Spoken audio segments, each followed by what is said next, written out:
Hey, exam is over. What's up? And today I'm gonna do a movie review on Hereditary. Yes, I didn't review it last year, so I'm gonna review it now. Yeah, I watched this movie a couple weeks ago, and it really got to me. I really love it, and I didn't get the chance to review it right away because I had to deal with the fucking exams, and so it was postponed, and now the exam is over, and I can do YouTube again. Here we go.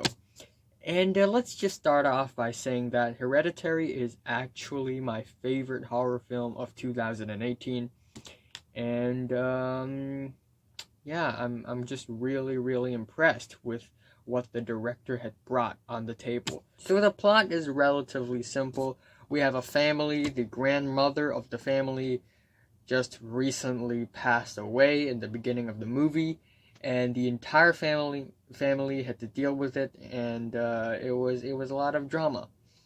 You know what? I can't talk about this movie without talking about the spoiler, that one scene, so I'm just gonna give you a minor spoiler alert. If you really don't want your experience watching this movie to be ruined, you don't have to watch this review, but I'm gonna talk about it, okay? So, towards I guess, around the second act, the first half of the second act, uh, we have a huge moment in the movie that is really the cause of all the scariness in the second half of the movie, and that is the death of the daughter of the family.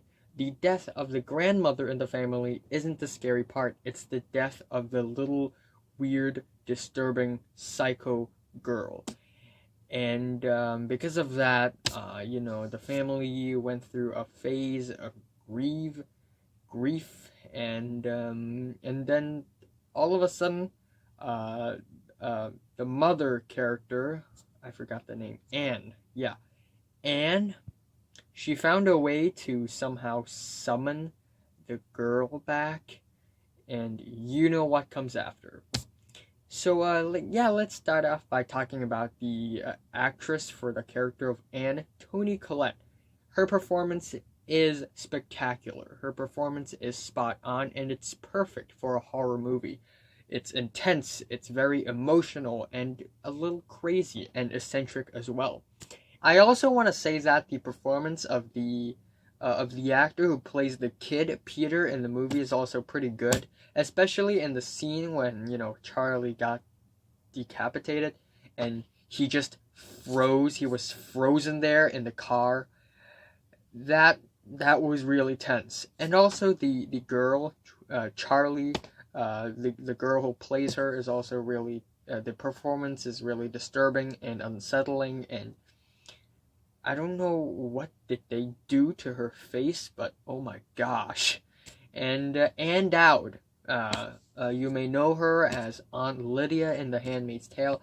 She's also in this movie, and she's great. She's really great. And let's talk about the plot and the overall momentum, the dynamic of the movie itself. It is a slow burn, and it's not a horror movie for everyone. A lot of people may think it's boring, but me personally, I think the slow burn is actually really helpful to build the tension and the fear in the story. And I also like how the story of the movie is actually really relatable because it touches on a lot of topics like family drama and also mental illness, which is all the rave in the world right now. And it touches it in a way that it sort of links with the supernatural, thus the scary moments in the movie. And I think it's really genius, actually. And I also really love how the movie doesn't rely on jump scares at all. In fact, what they do is pretty much the opposite of jump scares. Instead of the figures and these things jumping out all of a sudden, they are usually hidden in the back, in the background, in the corner of the room under dim lights. And, when you're watching the movie, you'll be like, maybe there's someone in the corner. Maybe. But I'm not sure. So we will tend to look closer. And when we look closer and you realize that someone's actually in the corner of the room, you're like, oh shit. So that is a really, really genius way to scare us without the jump scares.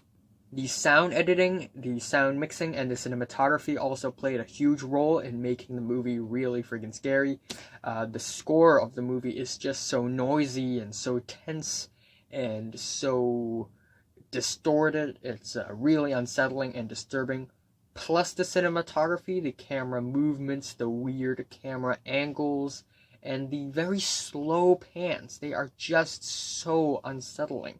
Whenever I see a shot in the movie where it is just a slow pan, I just get so scared. I don't know what will be at the end of the shot. I don't know. And I really liked it. The first half of the movie is really unpredictable, and it's slow burn, but it's still, I guess, unsettling. And then the second half is where the scare really begins to rumble, and it becomes really disturbing, really, really suspenseful. I won't say it's really scary, but I'll say that it's really, really disturbing. And that scene when I don't want to spoil anything, but when someone is banging its head against a trapdoor aggressively, that scene really fucked me up. And the ending of the movie is a little controversial. A lot of people didn't like it, but I think it's actually a pretty weird but creative way to end off the movie. I just hope that they would wrap up the movie in a more conclusive way, but it's still a pretty good ending, not gonna lie. And I also like how the meaning of the movie is really ambiguous. The title, Hereditary, maybe it refers to the mental illness being passed from older generations to the newer generations, schizophrenia, and all that.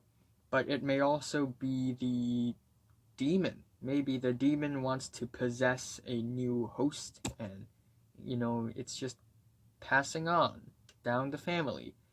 And either way, I think this movie is brilliant. And I also think that this movie finds a very perfect balance between the mainstream horror movie and the art house indie horror movie vibe. And I guess my only gripe with the movie is that I wish they would push a little further, make it a little scarier, and maybe make the movie a little more conclusive and ambitious. But still, I love this movie. I think it's the best horror movie of 2018, and I'm saying it is worth watching, and I'm giving it an 8 out of 10. So, have you watched Hereditary? From 1 to 10, how much did you rate it? Like if you like it, and subscribe if you want more. And before we end off, I'm just gonna put down all my new updated scores for the movies, for the top 15 movies of the year, because some movies grew on me and some movies didn't grow on me. I think A Star Is Born, while it is still a pretty sweet love story that has a really emotional ending, I still feel like it lacks something, and it's not that powerful, so it's not really that great of a movie, but it's still good. Whereas movies like First Reformed actually grew on me a lot because of how unsettling the premise of the plot is and how it just slowly simmers. And I also want to say that Avengers Infinity War grew on me a lot because the more I think about the movie, the more I realize how difficult of a job it is to put all these superheroes together and make a not messy movie out of it.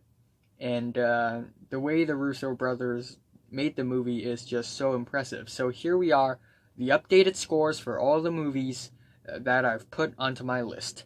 And yeah, thanks for watching, and subscribe if you want more.